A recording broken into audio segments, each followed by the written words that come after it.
Before his 33rd year, one man had essentially rewritten the map of the entire known world. In 334 BC, the Macedonian sovereign Alexander commenced a military odyssey that remains unparalleled, challenging the global titan of that era, the Persian Empire. Barely 20, his instinctive and courageous command secured consecutive triumphs. During a staggering decade-long trek reaching the farthest terrestrial boundaries, he forged a realm of unprecedented scale. Truly, few individuals have shifted the trajectory of human civilization so profoundly. To the Persians, he remained a cursed destroyer, yet Western tradition immortalized him as Alexander the Great. Classical Greece. Starting near 500 BC, this craggy territory hosted incredible breakthroughs in artistry, thought, and combat. Its primary powers were Athens, a maritime hub where civic freedom and intellectualism thrived, and Sparta, a stern martial order celebrated for its invincible infantry. In 480 BC, these rivals aligned to repel a massive Persian incursion. At the restricted pass of Thermopylae, a modest Greek unit spearheaded by 300 Spartans obstructed the gargantuan Persian host for 3 days before falling to encirclement. Subsequently, in the Salamis Narrows, Greek vessels shattered the Persian fleet, yet they were unable to stop the Persians from torching the sacred Athenian necropolis temples. The following year, at Plataea, the Greeks secured a definitive terrestrial win, forcing the invaders to retreat. What followed was a half-century golden era for Greece. However, escalating friction between Athens, Sparta, and their respective blocs sparked internal conflict, plunging the region into decades of suicidal warfare. These persistent domestic struggles left the city-state spent and defenseless against a rising northern force. For generations, cultured Greeks dismissed the mountain realm of Macedonia as a primitive outpost, hardly Greek at all. Yet under King Philip II, Macedonia transformed into a terrifying military machine. Strategy is the art of making the impossible inevitable. His vital innovation was the sarissa, an 18-foot pike double the length of standard Greek spears, wielded by disciplined infantry in dense blocks called phalanxes. In 338 BC at Cheronia, Philip's veterans demolished the combined Athenian and Theban forces. Through diplomacy and steel, Philip consolidated power over his neighbors. Following this climax, he synthesized Greece into the Hellenic League, serving as its supreme hegemon. Only Sparta refused. Philip then conceptualized a pan-Hellenic crusade against Persia. Their ancient enemy was now a fading giant, his treasures exposed for seizure. But on the threshold of his invasion, Philip was slain by a personal guard, a casualty of Macedonia's lethal political infighting. He was followed by his 20-year-old heir, Alexander, intellectually sharp, ambitious, coached by the philosopher Aristotle, and a proven battlefield leader. Alexander inherited the Persian blueprint, but first had to solidify his throne. Domestically, he purged rivals and suppressed uprisings across Illyria and Thessaly. He made a brutal point of Thebes, razing the historic city and enslaving its population. By spring 334 BC, prepared for his Persian venture, Alexander crossed the Hellespont into Asia. It marked the dawn of history's most ambitious march. Alexander's force totaled 40,000 Greeks. The foot soldiers were led by the seasoned Parmenion. At the vanguard stood 9,000 Macedonian phalangites with their massive sarissas. These career warriors, expertly drilled, moved in 16 deep blocks. This condensed array presented an impenetrable wall of iron points, nearly impossible to break head-on. However, it lacked agility and feared flank maneuvers. Consequently, 3,000 specialist shield bearers or hypaspists carrying shorter blades protected the edges under Parmenion's son, Nicanor. The secondary line consisted of 7,000 Greek partners and 5,000 mercenaries acting as hoplites. Named after their circular shields, they utilized 8-foot spears. While less specialized than the pikes, they were resilient and heavily protected. The Agrianes served as elite skirmishers, master javelinists from the Bulgarian regions. Other light units from Thrace and Illyria provided ranged support with bows and slings. The primary strike force, however, was the Companion Cavalry, 1,800 aristocratic riders led by Philotas. Alexander personally headed the royal troop. Additional cavalry from Thessaly and various Greek regions provided support, while Thracian scouts screened the advance.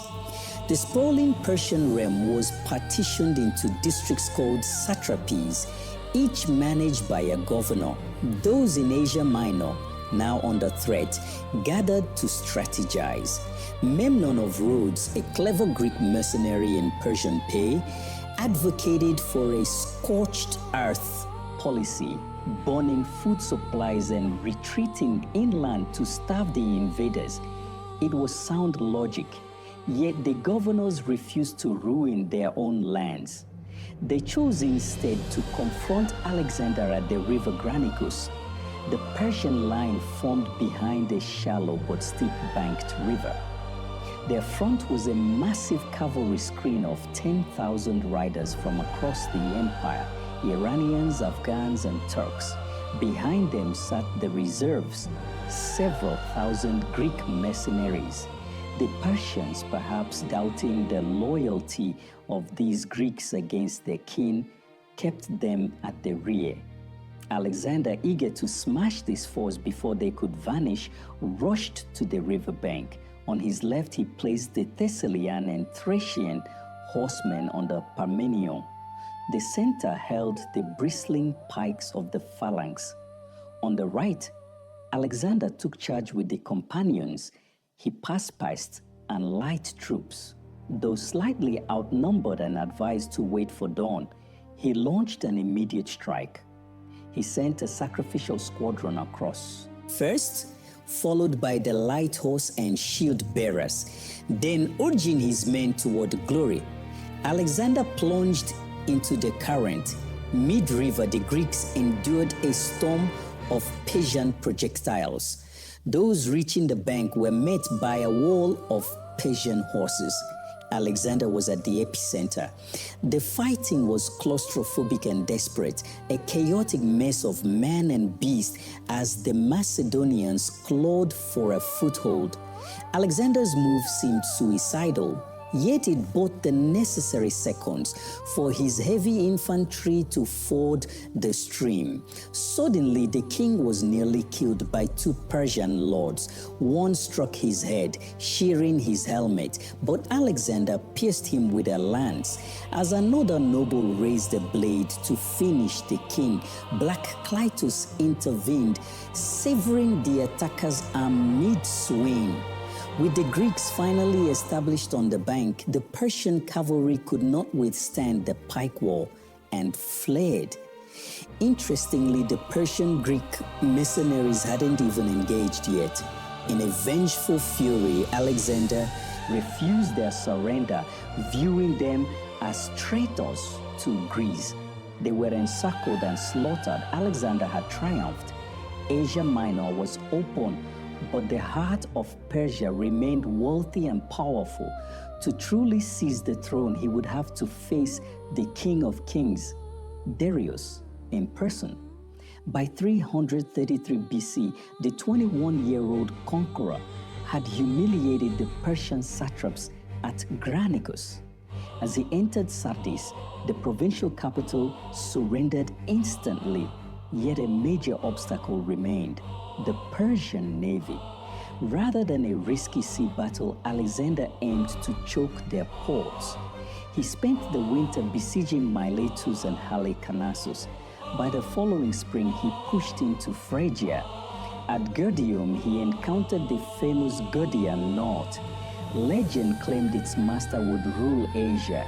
Alexander simply drew his sword and hacked through it. Meanwhile, Memnon attempted a naval counteroffensive in the Aegean, but died suddenly of illness, causing the Persian effort to collapse. 18 months into the invasion, Alexander moved towards Syria. Unexpectedly, the main Persian host under Darius III appeared in his rear, cutting off his supply lines. Darius had trapped him on the narrow coastal plain of Issus. While Darius had nearly doubled the men, perhaps 100,000, the cramped terrain prevented him from using his numbers. He deployed his elite immortals and Greek mercenaries in the center, massing his best horsemen by the sea. Alexander mirrored the threat, placing Parmenion on the seaside flank and himself on the mountainous right. Seeing the Persian cavalry density, he shifted his Thessalians to bolster the left. Darius waited behind the Pinarus River. Alexander, shouting encouragement to specific soldiers, led a lightning charge. The shock broke the Persian left, but the Macedonian center struggled to keep pace, creating gaps that the Persian Greek mercenaries exploited. As the phalanx buckled, Alexander swung his cavalry inward, charging directly at Darius's position. Terrified by the relentless Macedonian king, Darius turned his chariot and fled. Once the great king vanished, the Persian resistance dissolved into a chaotic rout. The slaughter was so immense that bodies reportedly filled deep ravines. Alexander had captured Darius's family, whom he treated with surprising dignity. With the field army gone, he moved to secure the Mediterranean coast. Tyre, a fortress on an island, resisted for 7 months until Alexander built a massive land bridge to breach its walls. Gaza fell next. By the time he reached Egypt, he was welcomed as a liberator. The Egyptians crowned him pharaoh in Memphis, and he founded the legendary city of Alexandria at the Nile's mouth after a trek to the Siwa oasis, where priests allegedly hailed him as the Son of God. Alexander returned to Syria. In 331 BC, he suppressed a Spartan revolt led by King Agis, ensuring his Greek base was secure. Darius offered a massive ransom and half the empire for peace. Parmenion famously said he would accept if he were Alexander. So would I, Alexander replied, if I were Parmenion. He wanted everything. There is nothing impossible to him who will try. The final showdown loomed at Gaugamela, near modern Iraq. Darius chose a wide, flat plain and even leveled the ground to favor his 200-scythed chariots. His army of 80,000 included Indian elephants and diverse cavalry. Alexander, though outnumbered 2-1, used a brilliant tactical feint. He marched his right wing outward, drawing the Persians away from their center. When the gap opened, he spearheaded a wedge-shaped charge straight for Darius. The Persian center crumbled instantly. Again, Darius fled. While Alexander pursued, his left wing under Parmenion was nearly overrun. Persian riders even broke through to loot the Greek camp. Alexander had to abandon his chase to save his veteran general. The ensuing clash was the bloodiest of his life, but eventually the Persians broke. Gaugamela was the death knell of the old empire. Alexander entered Babylon and Susa as the new master of Asia, even sitting on the Persian throne. At the Persian gates, a final desperate resistance was bypassed via mountain trails. In 330 BC, he reached Persepolis. To avenge the old Persian wars, he allowed his troops to plunder and burn the magnificent capital. Alexander then chased Darius north. Before he could capture him, the Persian king was murdered by his own governor, Bessus. Alexander, wanting to be seen as the legitimate successor, had the killers hunted down and gave Darius a royal burial. But now his ambition grew. He aimed for the very edge of the world. In the Afghan mountains, he founded several cities, including modern Herat. Yet paranoia began to infect the court. He executed his general Philotas for a hidden plot and had the legendary Parmenion assassinated to prevent retaliation. By 329 BC, he captured Bessus and executed him. He pushed into modern Tajikistan, fighting a grueling guerrilla war against Sogdian tribes. On the Jaxartes River, he founded Alexandria the Furthest. Here the Macedonian troops grew resentful. They hated his adoption of Persian clothing and the ritual of bowing, proskynesis, which Greeks reserved for gods. During a drunken brawl, Alexander killed his friend Clytus the Black, the man who had saved his life years prior. Remorse followed, but so did more plots. He executed his historian Callisthenes and several royal pages for conspiracy. To stabilize the region, Alexander married the Bactrian princess Roxana. By 327 BC, he moved into the Indus Valley. He faced King Porus at the Hydaspes River in his most punishing battle yet. The Persian war elephants caused horrific casualties, but Alexander's tactical brilliance won the day. He wanted to march into the heart of India, but at the Hyphasis River, his men finally broke.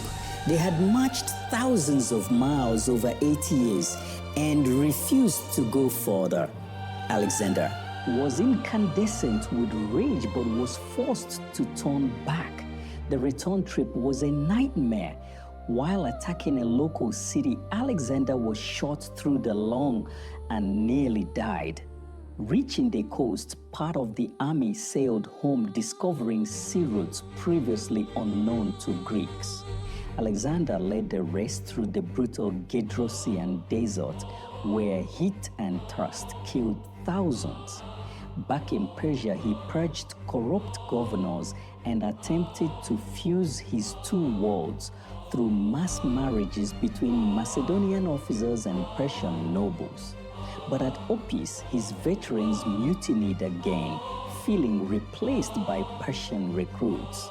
Alexander gave a stirring speech reminding them of their shared glory, leading to a tearful reunion. Tragedy struck in Ecbatana when his closest friend, Hephaestion, died of fever. Alexander was inconsolable. Shortly after, while planning an Arabian campaign in Babylon, the king himself fell ill. After days of agony, the 32-year-old conqueror died. The cause remains a mystery: poison, malaria, or exhaustion. He left no heir, and his empire immediately splintered into warring factions. His wife and son were murdered, and his golden casket was stolen, eventually ending up in Egypt. Alexander's decade of war changed the planet. He triggered the Hellenistic Age, where Greek culture fused with Eastern traditions, influencing everything from art to government for centuries. Though his empire was short-lived, his legend was not. From the rise of Rome to the modern era, his name remains the gold standard for military genius. If you enjoyed this journey through history, please hit like and subscribe to Winds of Thought. What do you think was Alexander's greatest mistake? Let us know below.